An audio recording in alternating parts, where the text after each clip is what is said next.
Hey, Washington Commanders fans. I have some explosive news for you. Get ready for a complete analysis that will leave you hopeful because you'll discover 3 underrated receivers who could become impact players without using a premium draft pick. But it doesn't stop there. Let's dive into Kyle Brandt's controversial alert about Jaden Daniels, revealing how his rookie season was better than Caleb Williams in various important categories. And there's more. You'll understand why Keonte Scott, a top 30 cornerback, could fall to the second round and steal the starting spot from a newly acquired free agent. Stay tuned until the end, because every detail is crucial for the future of the Commanders. And, of course, don't forget to hit the like button. It's just a click, quick, and it's all I ask. The Washington Commanders need to strengthen the wide receiver position in the 2026 NFL Draft, and they can easily do this without using their first-round pick. As a fan who follows every move, I know these decisions are crucial for the team's future. The Washington Commanders arrive at the 2026 NFL Draft with a greatly improved roster, but still have some needs to address. The defense has taken a big leap with free agency signings, but the wide receiver group has fallen short in negotiations.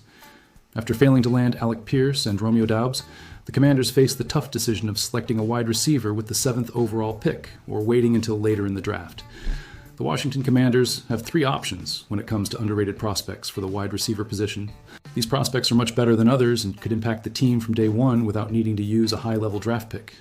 Kevin Coleman Jr. from the University of Missouri is almost not included on the list because he rose quickly since the Senior Bowl. However, he has been one of my favorites this draft cycle. Coleman Jr. is easily my favorite slot receiver in the draft, second only to Mekhi Lemon, and fits perfectly into the Commanders' offense. He stands 5'10", tall, weighs 180 lbs, and is incredibly agile in his movements. Missouri's passing attack struggled throughout the season, but Coleman Jr. still led the team in receptions and yards. He recorded 66 receptions for 732 yards last season, impressive numbers for a slot receiver. He has excellent ability to track long passes and a high contested catch rate of 81.8% in 2025. This means he can compete at the catch point against quality defenders in the NFL. Coleman Jr. has generated great interest from various teams, and A to Z Sports currently projects him to be selected early in the 4th round. This is well ahead of where PFF predicts him, suggesting he may be underrated. Cyrus Allen from the University of Cincinnati is an electrifying slot receiver standing 5'11", tall and weighing 180 lbs. Allen is one of the best route runners in the entire 2026 draft class. He primarily played outside until 2025 when he thrived in the slot with 661 yards and 12 touchdowns. These numbers put him among the top 3 in the country at the slot position. His only weakness is his physicality, and he had a contested catch rate of only 20%, which isn't ideal for a receiver. However, you don't need to contest the catch if you can get open like he does. Allen is projected to be selected between the 6th and 7th rounds of the draft. He could become an impact player on the 3rd day of the draft, which would be a huge find. The Washington Commanders need an explosive slot receiver, and Allen is my pick in this draft. Dejon Stribling from the University of Ole Miss is highly underrated and one of my favorite prospects. My bold prediction is that Stribling will be among the top 10 wide receivers in production next season. Currently, he ranks between 20th and 23rd on most prospect lists, which makes him underrated. Stribling is a 6'2", tall and 207 lb wide receiver who dominates in various ways in the aerial game. He has incredibly strong hands and ran the 40 yards in 4.36 seconds at the NFL Combine. Stribling has the perfect combination of speed, body control, and physicality that translates to the NFL. I don't understand why he isn't getting more attention from analysts. He had over 800 yards and 6 touchdowns in each of the past 2 seasons, averaging over 14.5 yards per reception. The projection is that Stribling will be selected at the end of the 4th or the beginning of the 5th round of the draft. I would easily take him at the 147th overall position if he is available. The Washington Commanders have plenty of options to consider at the wide receiver position if they don't manage to select their desired player. They may also decide to bolster another position in the draft, and I would welcome any of these 3 underrated prospects to the team. And now, get ready for the controversial alert. You're going to find out how Kyle Brandt is making a bold comparison between Jaden Daniels and Caleb Williams that might surprise many fans. Washington Commanders quarterback Jaden Daniels is entering a crucial season in 2026. Kyle Brandt is ready for people to wake up and realize who Daniels really is compared to Caleb Williams. The Washington Commanders are looking to bounce back in 2026 after a season to forget. This disastrous season led to many changes in the coaching staff and roster. One of the biggest factors for the poor season was the accumulation of injuries, including the absence of quarterback Jaden Daniels for most of the season. Now, Daniels is looking to stay healthy, learn a new offensive system, and regain the strong performance he had in his historic rookie season. An analyst from NFL Network expects Daniels to remind everyone how special he is as the franchise quarterback of the Washington Commanders. He states that Daniels was even better in his rookie season than Caleb Williams was last year. Some people have already lost faith in Daniels after his injury-plagued season. Now they are keeping an eye on the upcoming draft prospects. While Drake May made it to the Super Bowl and Caleb Williams had an impressive playoff run, Daniels is looking to establish himself as the best quarterback of his class. Kyle Brandt from NFL Network insists that he won't give up on Daniels. He believes that 2026 will show that Daniels was better than Williams last year. Do we still remember Jaden Daniels in his rookie year? Brandt asked with conviction. Because what happened was that we simply moved on to the next hype. We moved on to the flavor of the moment. And when I say we, I include myself. Caleb Williams was a sensation last year, and it seems like we all forgot about Jaden Daniels. Jaden's rookie year was better than Caleb's second year in many important categories, Brandt continued. His rookie year was better than Caleb's second year. This was not a good rookie year. This was not a promising rookie. None of that.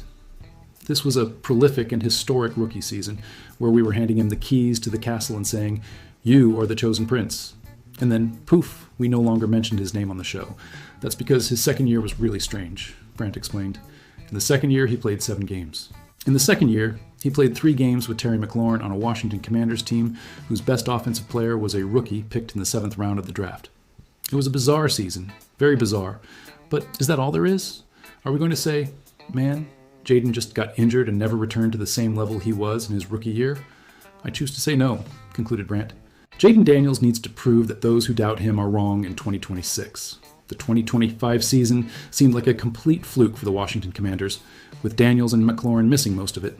Now Daniels needs to prove that he is still one of the best quarterbacks in his class. His season started with a knee injury in Week 2, which forced him to miss some important games. Then he suffered another knee injury in Week 7, missing another game. The worst, however, happened in his first game back in Week 9 when he dislocated his elbow. He tried to return in Week 14 but aggravated the injury and was sidelined for the rest of the season. Daniels will have new teammates and a new offensive system in 2026. His new offensive coordinator is a familiar face, David Blau, who will work with his strengths. Blaus will extract the best from the young quarterback in 2026 with a system tailored to his skills. Daniels has already returned to practice with his Washington Commanders teammates and is ready to hit the field soon. As a fan, I'm hopeful that he can get back to his rookie performance. And now, to wrap up with the defensive discovery. You will understand why Keonte Scott, a top 30 cornerback, could fall to the 2nd round and steal a starting spot from a newly signed reinforcement. The Washington Commanders are bringing in an ascending prospect for the 2026 NFL Draft, who could be a key addition to the defense. He could be an impact pick if available to them, and would start immediately in a prominent position. The 2026 NFL Draft is just over 2 weeks away. The Washington Commanders have done their homework thoroughly regarding the prospects in this cycle. The Commanders have been traveling across the country to closely observe the players they are considering. Additionally, they are bringing in some select players for a visit among the top 30 draft prospects. We've seen many options at the 7th overall position schedule a visit among the top 30 with the Commanders. However, a recent prospect could fall to the 71st overall position and become an immediate impact starter. The Washington Commanders have a visit scheduled with cornerback Keonte Scott. Scott is among the league's top 30 players according to evaluations. The Washington Commanders made many new additions during free agency, but now have 6 picks to bolster the roster. The defense is in a much better situation, but the secondary still needs significant improvement. The Commanders have a visit scheduled with a top 30 prospect that can drastically address their deficiencies. This prospect could earn a starting spot quickly. Miami Hurricanes nickelback Keonte Scott visited the Houston Texans yesterday. He has visits scheduled with the Washington Commanders and the Chicago Bears soon. Scott should be on the Commanders' radar, as his playing style fits perfectly. His game aligns with what they need on defense, especially with Durante Jones taking charge with a new defensive scheme. Keonte Scott is the perfect fit for the Washington Commanders in terms of compatibility. The Commanders signed Amik Robertson in free agency, where he will likely play as a nickel corner. However, this could be at risk if the Commanders land Scott with the 71st overall pick. Scott is one of the best nickel corners in the NFL Draft and could become a game-changing player immediately. He had 17 tackles for loss in 2025, the 6th best performance in the country. This is impressive considering he plays the cornerback position. He is also very physical in the run game, being a precise and reliable tackler. Scott was also the best corner in blitzing, with 17 pressures and 5 sacks. He led the nation in both statistics, which is extraordinary for a cornerback. Scott fits the playing style the Commanders are looking for, but also brings a lot of experience. He's a prospect who will turn 25 before the start of the season. This could contribute to him falling to the 71st overall pick in the draft. If the Washington Commanders are able to sign Scott, he could easily compete for the starting position. He could compete with Robertson next season for the nickel corner spot. As a fan, I see Scott as a potential addition that would transform our secondary. Scott's experience in Miami has prepared him well for the NFL, where he faced some of the best receivers in the country. He learned to handle different types of receivers, from the fast ones to the more physical ones. This versatility is exactly what Jaden Jones is looking for in his defense. Scott has the potential to be an elite cornerback in the NFL if he can adapt well to the professional game. His ability to blitz and his coverage skills make him a versatile player who can be used in various ways. This would give Jones more creative options on defense. Signing Scott would also allow the Commanders to have more flexibility in the secondary defense. They could use Robertson in other positions, or as a backup if Scott takes the starting spot. This depth is important to keep the defense healthy throughout the season. As a Commanders fan, I am very hopeful about the possibility of Scott joining the team. He represents exactly the type of player who can make an immediate difference on a defense that needs improvement.